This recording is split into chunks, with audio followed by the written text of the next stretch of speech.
Railway station पर अमीर भाई के गरीब बहन। ट्रेन में बैठा शुभम कहता है, आज मैं बहुत खुश हूँ। दीदी मुझे इतना सक्सेसफुल और मेहनती के रूप में देखेगी तो बहुत खुश होगी। स्टेशन से उतरकर पहले उनसे ही मिलने जाऊंगा। अरे भाई, बहुत खुश और भावुक प्रतीत हो रहे हो, क्या बात है? कुछ नहीं भाई, बस 6 साल बाद आज अपनी बहन से मिलूंगा, इसलिए मन भावुक हो रहा है।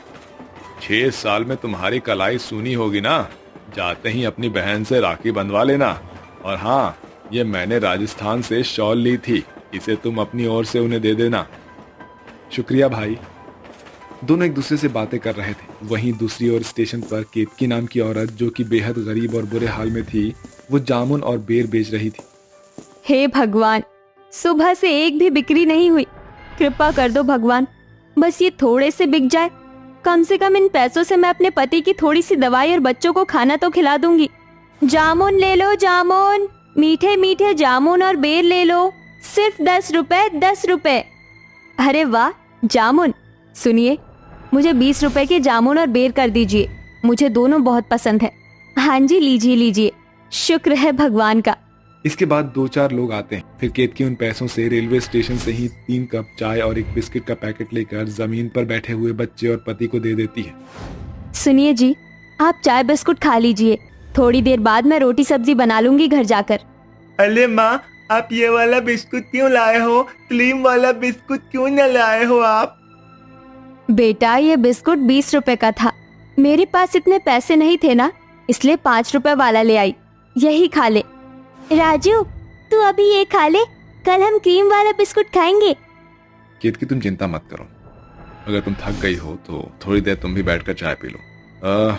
तुमने भी कुछ नहीं खाया है ना? काम करता हूँ, जामुन मैं बेच लेता हूँ। अरे नहीं नहीं, आप बैठे रहिए, मैं ठीक हूँ अभी। फिर गरीब परिवार रूखा सूखा चाय नाश्ता करता है, जिसके बाद केतकी फिर से जामुन और बेर बेचने लगती है।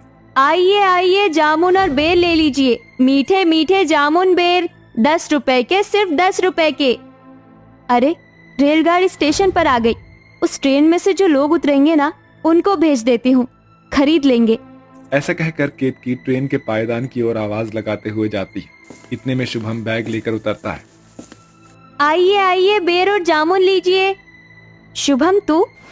दीदी, आप ये आपने क्या हालत बना रखी है? और आप ये सब क्यों बेच रही हैं? अब वो मैं शुभम। दीदी, आप इधर आओ, बैठो पहले यहाँ पर।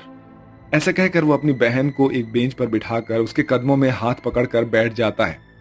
दीदी, आप तो अपनी शादी से खुश थी ना? उसके बाद मैं यहाँ से गया था। क्या बताऊं तुझे, मेरी शादी के बाद क्या हुआ।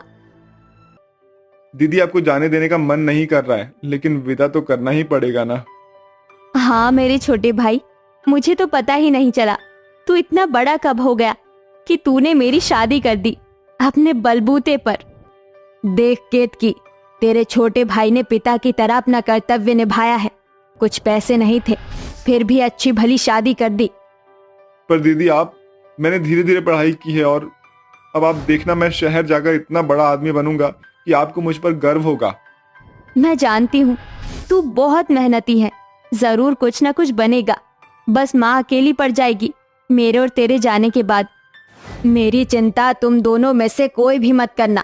तुम दोनों खुश होगे तो मैं अपने आप खुश रहूंगी। माँ जी, साले साहब, आप फिक्र मत कीजिए, मैं केतकी का बहुत अच्छे से ख्याल रखूंगा। अब आज्ञा दीजिए हमें। हाँ दामाद जी।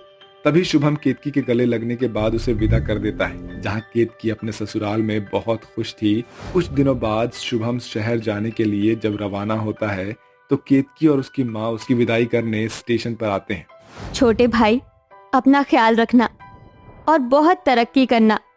पता नहीं कब लौटोगे। 6-7 साल में लौट आऊंगा दीदी। आप सब अपना ख्याल रखना। मेरी ट्रेन आ गई है, मैं चलता हूँ।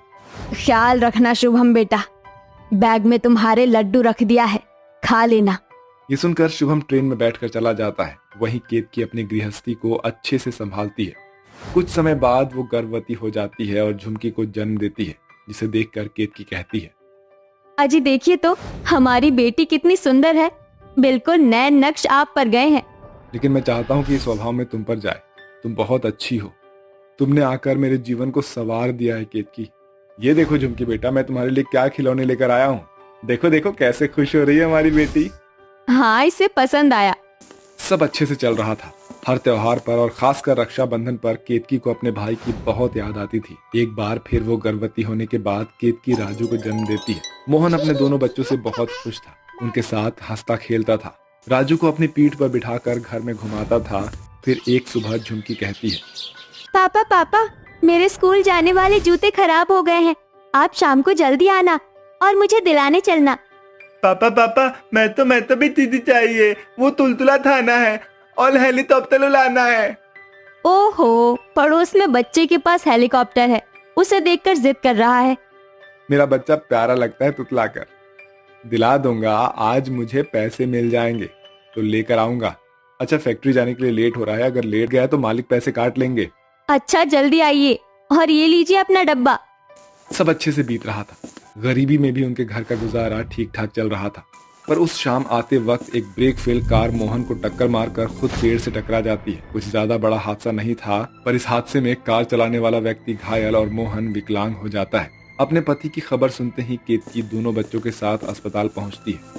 अजी, ये क्या हो गया आपको? आपका पैर। केतकी, अब मैं अपने बच्चों को बाजार से सामान नहीं दिला पाऊंगा, ना उनके साथ खेल पाऊंगा, ना स्कूल जा पाऊंगा। भगवान ने मुझसे मेरे दोनों पैर छीन लिए और जो मुझे पैसे मिले थे वो डॉक्टर साहब ले गए दवाई में।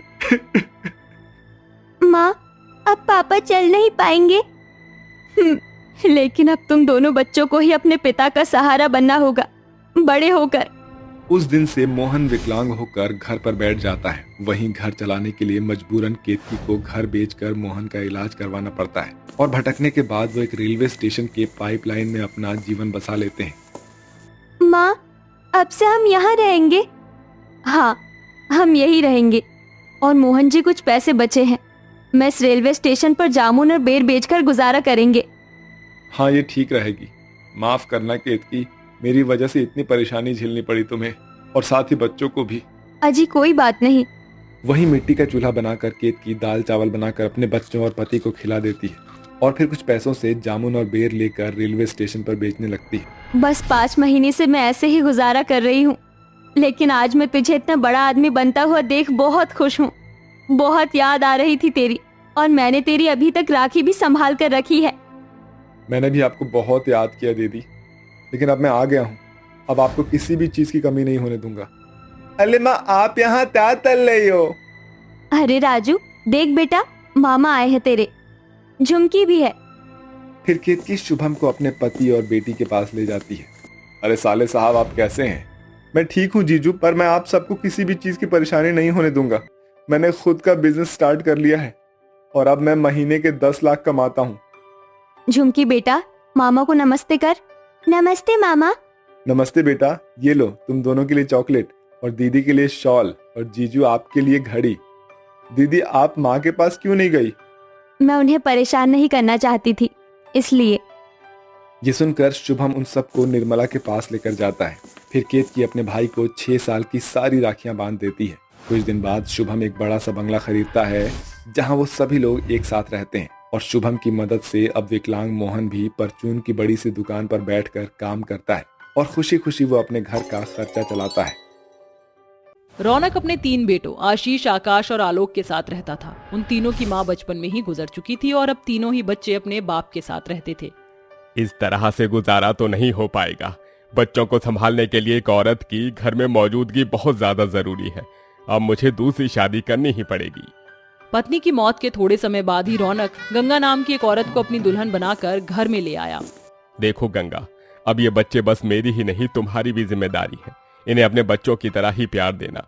मेरे बच्चे अपनी माँ के जाने के बाद से बहुत अकेला अकेला महसूस करते हैं। अरे मैं चाहता हूँ कि तुम इनके इस खालीपन को दूर कर दो। रौनक ऐसे बोलकर काम पर चला गया। गंगा बहुत ही बुरी औरत थी। अपने पति के जाते ही उसने अपने रंग दिखाने शुरू कर दिए। माँ, मुझे भूख लगी है, कुछ अच्छा सा खाना बनाओ ना। चल चल मेरे पास मत आ। मैं तुझे तेरी माँ लगती हूँ क्या? पता नहीं तुम 3 मेरे पीछे कैसे पड़ गए। रौनक जी को अपनी पत्नी की अर्थी के साथ साथ तुम्हें भी चिता पर भस्म कर देना चाहिए था। गंगा ने आलोक को बहुत बातें सुनाई। तीनों बच्चे घबरा गए, लेकिन आशीष सबसे बड़ा था। उसने अपने भाइयों को संभाल लिया। अब ऐसे खड़े होकर मेरे मुंह को मत ताको और जरा घर की हालात को देखो, कितना गंदा हो रहा है। चलो जल्दी से तीनों काम पर लग जाओ। तीनों भाई गंगा के दबाव में आकर भूखे पेट ही घर के कामों को करने लगे। गंगा को उन तीनों मासूमों पर जरा सी भी दया नहीं आ रही थी। काम निपटा कर नन्हा आलोक बोला, माँ अब तो कुछ खाने को दो ना। हाँ हाँ दे रही हूँ। गंगा ने एक बासी रोटी निकाली और आलोक के मुंह पर दे मारी। इसे खा और मुंह को बंद कर। कुछ सब्जी तो देना। सब्जी नहीं है, यही खाना पड़ेगा। और हाँ, तीनों भाई इस रोटी को बांट लेना। गंगा को उन तीनों पर जरा भी दया नहीं आ रही थी। धीरे धीरे इसी तरह से समय बीत गया और अब गंगा ने भी 2 बेटों को जन्म दिया। इसी तरह 10 साल बीत गए। गंगा के बेटे भी अब थोड़े बड़े हो चुके थे और साथ ही गंगा का सगी और सौतेली औलादों में भेदभाव भी बढ़ गया था। सुनिए जी, बस बहुत हुआ। अब मैं अपने बच्चों को इस सरकारी स्कूल में नहीं पढ़ाऊंगी। मुझे मेरे बच्चों को अच्छी शिक्षा दिलवाकर कामयाब करना है। कामयाबी तो सरकारी स्कूल की शिक्षा से भी मिल जाएगी, बस शर्त है कि बच्चा पढ़ने वाला हो। नहीं, मैं मेरे रोहन और राहुल को प्राइवेट स्कूल में ही भेजूंगी। गंगा की जिद के आगे रौनक मजबूर हो गया और उसे गंगा के बेटों को प्राइवेट स्कूल में भेजना ही पड़ा, जबकि उसके तीनों बेटे सरकारी स्कूल में ही पढ़ाई करते थे। धीरे धीरे ऐसे ही भेदभाव का सिलसिला चलते हुए समय बीत गया और अब 5 ही बेटे बड़े और जवान हो चुके थे और उनकी शादी की जिम्मेदारियां गंगा के सिर पर थीं। चाहे कुछ भी हो, अपने बेटों को तो मैं अपने बड़े घरों का ही दामाद बनाऊंगी और इन तीनों फकीर चंदों के लिए गरीब घरानों की भिखारिनें उठा कर ले आऊंगी। गंगा ने इसी भेदभाव में अपने बच्चों की शादी कर दी। उसने अपने बेटों की शादी अमीर घरानों की सुंदर लड़कियों से और तीनों सौतेले बेटों की शादी बिल्कुल गरीब लड़कियों से की। शादी के बाद गंगा का भेदभाव अपनी बहुओं में भी शुरू हो गया। वो अपने सगे बेटों की बीवियों को बिल्कुल राजकुमारियों की तरह रखती थी, तो वहीं दूसरी तरफ राधिका, गीतांजलि और सुरभि को बिल्कुल नौकरानियों की तरह। देखो गंगा, मैं तुम्हारी मानसिकता को जान गया हूँ, लेकिन बहुओं के बीच यूं भेदभाव अच्छा नहीं है। अब तुम अपनी इस भेदभाव वाली भावना को खत्म कर दो, क्योंकि ये सब इंसान को एक दिन बहुत पछतावा कराते हैं। चुप रहिए आप, मैं जो कर रही हूँ ठीक कर रही हूँ। गंगा ऐसे बोलकर अपने पति के पास कमरे में आ गई, जहाँ उसकी 5 बहुएं बैठी हुई थीं। एक गीतांजलि, जा मेरी अलमारी में कुछ डब्बे रखे हुए, उन्हें लेकर आ। जी सासू माँ, अभी लाई। गीतांजलि अलमारी से डब्बे ले आई। गंगा ने उसके हाथ से उन डिब्बों को लेकर अपनी बहुओं रीना और रिंकी के हाथ में थमा दिया। अब ये क्या है मम्मी जी? खोल कर देखा। दोनों बहुओं ने डिब्बा खोला तो उसके अंदर बहुत सुंदर साड़ियां रखी हुई थीं। ये किस लिए? कल शिव जी के मंदिर में बहुत बड़ी पूजा है, तो इसलिए मैंने सोचा कि अपनी बहुओं को पूजा के लिए नई साड़ियां ही दे दूं। गंगा ने जानबूझकर अपनी सौतेली बहुओं के सामने उन्हें गिफ्ट दिए, लेकिन वो तीनों जरा भी उदास नहीं हुई। इसी तरह से दिन बीता और अगली सुबह गंगा 5 बहुओं के साथ मंदिर जाने को तैयार हो गई। जल्दी जल्दी कदम बढ़ाना, हमें पूजा में जल्दी पहुंचना है। गंगा इसी तरह बातें करती हुई चल रही थी। उसने सड़क पर ध्यान नहीं दिया और एक गाड़ी से उसकी टक्कर हो गई। गंगा को उस एक्सीडेंट में गहरी चोट आई और उसके खून की छींटें सभी तरफ बिखर गईं। माँ जी, सासू माँ, अरे कोई ऑटो को रोको। मैं रुकाती हूँ, तुम दोनों माँ का ख्याल रखना। सुरभि ऑटो रुकाने भाग पड़ी। राधिका और गीतांजलि दोनों अपनी सास को संभाल रही थी, लेकिन इस बीच जो सगी बहुएं थी वो जरूरत के समय पर पीछे हट गईं। ओह गॉड, खून को देखकर मुझे तो उल्टी सी आती है। मुझे भी। जेठानी जी, सासू माँ को पट्टी कराकर आप घर ले आना, हम तो चले। दोनों अपनी जिम्मेदारियों से बचकर घर पहुंच गईं। वहीं दूसरी तरफ गीतांजलि, राधिका और सुरभि अपनी सास को संभालती हुई अस्पताल लेकर पहुंची और उसकी मरहम पट्टी करवाई। इन्हें आराम करने की जरूरत है। और हाँ, एक और बात, हर रोज इनकी मरहम पट्टी को भी बदल देना, वरना सेप्टिक फैल सकता है। तीनों बहुओं ने डॉक्टर की बात को सुना और फिर वो अपनी सास को लेकर घर आ गईं। घर आकर गंगा ने देखा कि उसकी बहुएं, जिन्हें उसने अपनी बेटियों से भी ज्यादा प्यार किया, उन्हें उसकी कोई परवाह ही नहीं थी, और वो बहुएं जिनको उसने कुछ नहीं समझा वही उसके काम आ रही थी। यहाँ बैठ जाइए। गीता, तुम माँ के लिए सूप बना कर ले आओ। राधिका, तुम माँ की दवाइयाँ लेकर आ जाओ। अपनी बहुओं को खुद की इतनी परवाह करते देख गंगा को अपनी हरकतों पर बहुत पछतावा हुआ। इसी तरह से कई दिन बीत गए और एक दिन, सासू माँ, आपकी मरहम पट्टी करने का समय हो गया है, लाइए मैं कर देती हूँ। गंगा की तीनों बहुएं वहीं खड़ी हुई थीं। सुरभि उसके मरहम लगा रही थी कि तभी गंगा बोली, तुम मेरे घाव क्यों भर रही हो? इससे भी गहरे घाव तो मैंने तुम्हें दिए हैं।